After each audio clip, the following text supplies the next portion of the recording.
Some great people right here with us this morning. I'll do an introduction, but again, I encourage you, make sure you join us on Facebook as well as the relevant social media platforms where we're streaming. We encourage you to also share the stream. We'll talk about shortly whether Ghana has been shortchanged in the lithium deal. And we know that in that agreement, the Minister for the Sector, Lands and Natural Resources, had been defending the current percentages by way of the stakes in that 15-year mining lease agreement with Barari DV Ghana Limited. And we'll take a look at that as well, what the controversy is. One person who has been very much on this is the former Chief Justice, Sophia Kufu. And then, of course, we have Professor Ransford Jampo also on the heels of government for saying that in the modern age, we shouldn't be having this level of percentage by way of what the stakes will be. Good morning to you, Shaibu Mohammed Hamza Jr., the Maestro, Dan Abil, the Gura Batinos, many of you joining us as well, Money Need Money, Kofi Aflu, Michael Kofi Aflu, good morning to you. Thank you for joining us as well. Those who are joining us from across the country, Evans Ibn Samba, thank you for joining us. Yao Techi, Yao, good morning. It's been a while. I wish you all the best for the morning. Please make sure you share the stream. Let me just introduce our guest for the morning, representing the government of Nana Addo Dankwa Akufo-Addo in the team of DM 2024. It is possible. We have a former chair for the Trobu Amasaman constituency of the governing New Patriotic Party. The man is here. He's also an entrepreneur in his own right and a politician, of course. And Eric Amakuchum is here. Good morning to you, Eric. Good morning, Roland. And then also seated close to him is the chair for the political affairs. I'm no more chair. Okay. We have lawyer Kwame Jantua. He is a consultant as well in the energy sector. I'm a member of the CPP, but and I'm a no member more chair of the CPP as well. Committee. And thank you for joining us, sir. Good morning. Thank you. Good morning. And then Deputy Communication Officer for the opposition NDC is right here. And Malik Basentali has decided to join us on a Friday. It's not very often that we see him. So we're delighted to have him on a Friday at least. We're going to have some great conversation, the three of us, including myself, asking the questions. But please make sure you share the stream and let's have the conversation. Now let's take some of the insight. First, we'll start from what the minister had been saying by being the defense itself, and then subsequently we'll hear from the IEA. The government has a free carried interest of 13%. MIF is participating at 6%. It works up to what? 19%. And therefore, you are right in saying that what happens to the 11%? The plan and the policy is that whatever participation beyond foreign participation should now be Ghanaian participation. The 19% is state participation, as you know. 13% obviously will be held by the state. So 90% is state participation.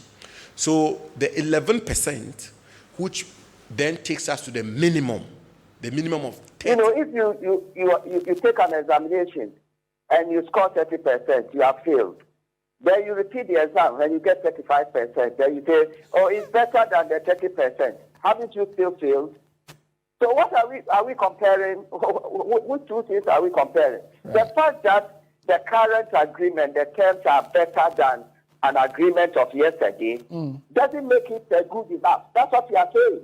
You know, we don't want concession contracts. We want a contract whereby you contract the foreign company to mine your product, your mineral for you, you take ownership of it, and pay him for his costs, the company for their costs, plus a profit margin.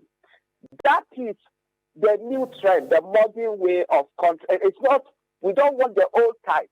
So, notwithstanding what the Minister and the Minerals Commission are saying, we are telling Mr. Isi that we don't even want 20%.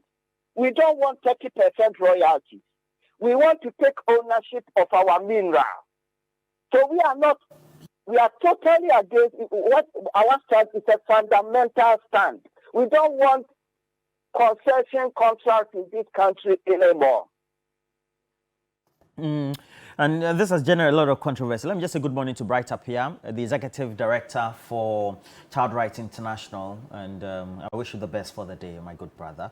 But just quick comments on this. It's raised a lot of controversy. But of course, we have model agreement that we tend to ascribe or tend to shape these over. But well, what do you make of the controversy? Thank you. Thanks once again. Thanks for the opportunity and good morning to you all.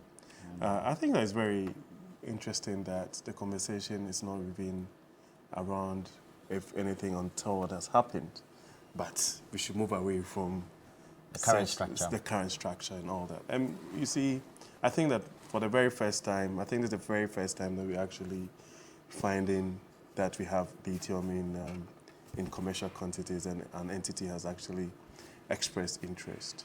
It's almost akin to when we found oil in commercial quantities, when you need to take a certain leap of faith. You have entities that will take a leap of faith and come in and say that over the years we've been trying to prospect for this thing, and it turns out that we find that in commercial quantities. And so the initial arrangements or agreements are always a bit different. Then as you go along, I mean, with all the insights, and of course people, and they are justified by expressing views that maybe in terms of the current arrangements and architecture, we might have to look at it differently. The minister is also coming from a point of view that, yes, we found lithium. At this point, if you look at the various agreements and arrangements, it actually turns out that those considerations are actually higher than we've done in the past. And he went on to say the fact that the concessions are there. It's been given a 15-year lease.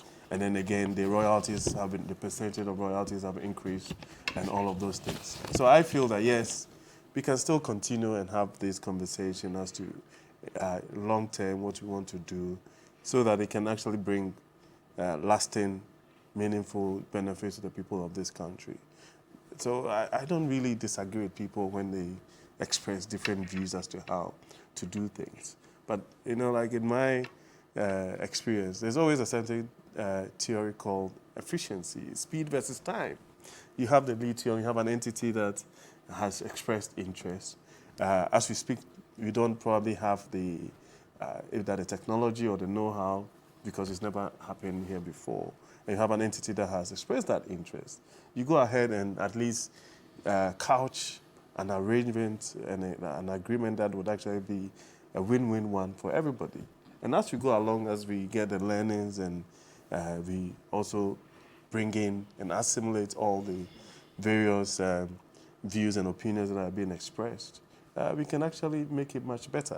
I honestly don't think this is like a major issue. We've had challenges. I mean, I listened to the former Chief Justice talking about, if you like, the Gudgesbergian way of signing contracts and all of those things. And I mean, she has a right to express those views. I mean, and these you think she's wrong? No, I said she has a right to express those views. And any citizen that expresses views on how we can get things done much better with a bit more efficiency and all of those things, those views are welcome.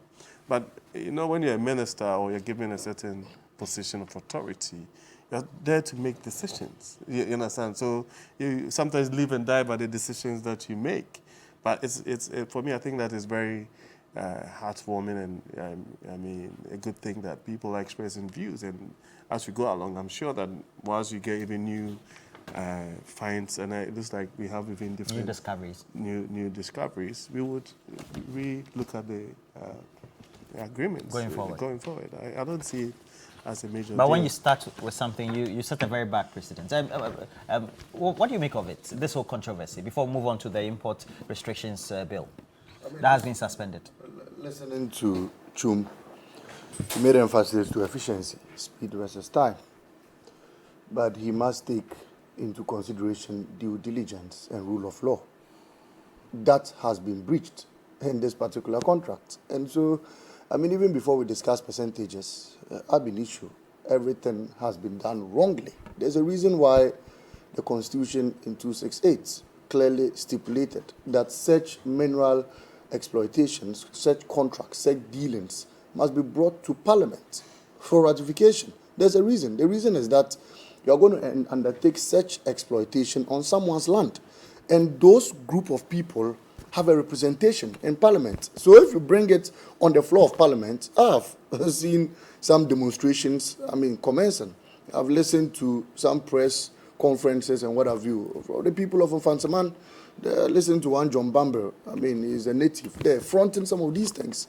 And so if you start getting stiff opposition from the people there, don't blame their representative in Parliament because you never brought it to the floor. We have stated in the NDC that you can do all you want to do. You can, it's well, the the government. minister says if you have You anything can that, continue that opposes this, you have to come. No, we and have defend stated. it We with have further stated. and better particulars. There's no defense to any claim than the Constitution of Ghana. It's here, Article 268 has clearly stated that you must bring such contracts, such dealings to Parliament before you go ahead with whatever you want to do. The minister must be asked. The government must be asked. Did they take such agreement to Parliament? No.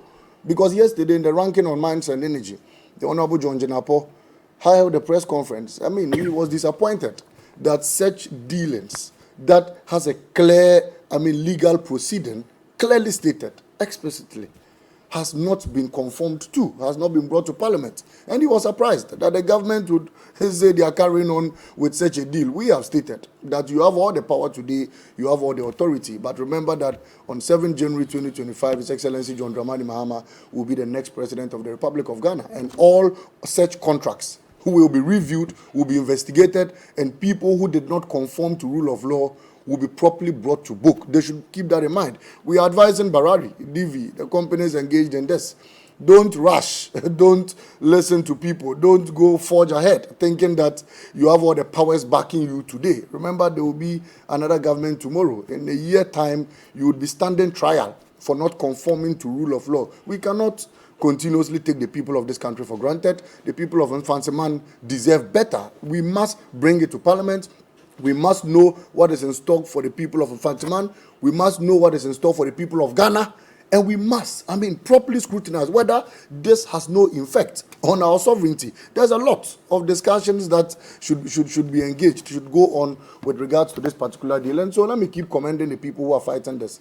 They should keep fighting, but an advice to Barari is that if you think you can listen to the government of the day because they're in power, on 7 January 2025, we'll have a new president, John Dramani Mahama, and we'll review, would investigate, and all corporates involved in this particular illegality will definitely be brought to book. That is all I have got to say about this particular matter. Well, if you look to the other connoisseurs or defenders of this also, in terms of whether the agreement should go to Parliament or not, if you go to the Minerals and Mining Act, it's clearly stated that the minister has a power. You go to section 5.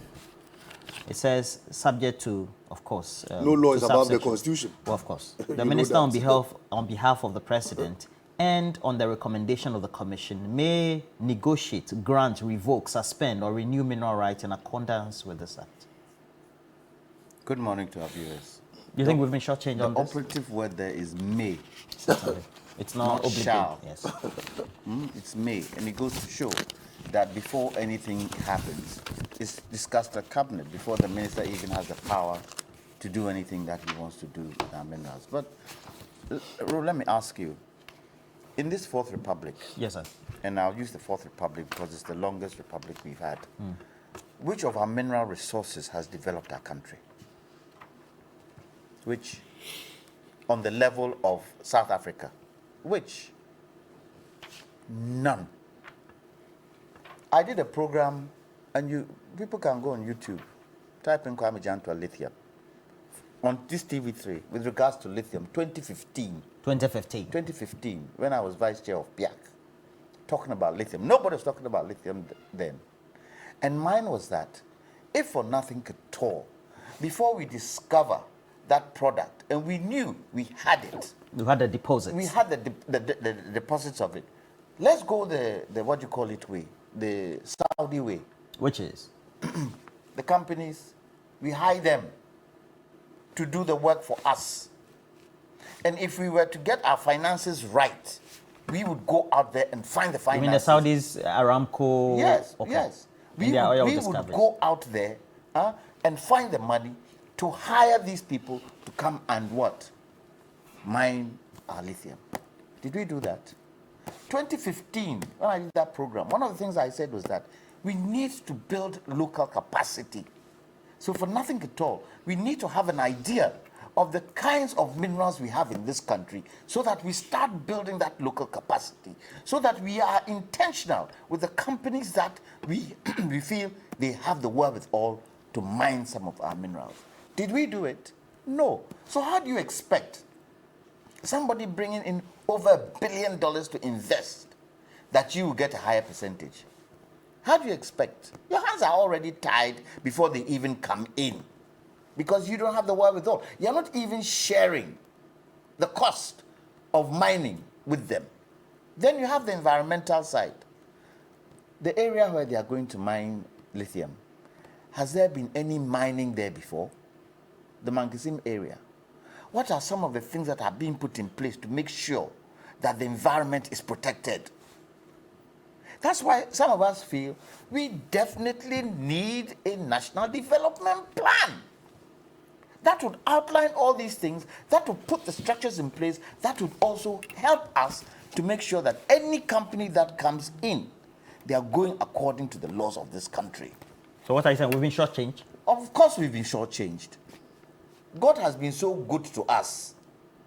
In 2023, He's shown us that we have more minerals. Lithium is the next gold in the world.